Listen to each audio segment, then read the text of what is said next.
हनुमान् श्रीपदो वायुपुत्रो रुद्रो नघोजरः अमृत्यवीरवीरश्च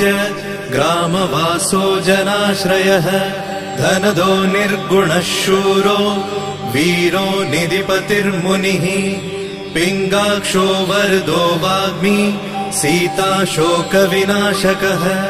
शिवः शर्वः व्यक्तो व्यक्ता व्यक्तो धराधरः पिङ्गकेशः पिङ्गरोमा श्रुतिगम्यः सनातनः अनादिर्भगवान् देवो विश्वहेतुर्जनाश्रयः आरोग्यकर्ता विश्वेशो विश्वनाथो हरीश्वरः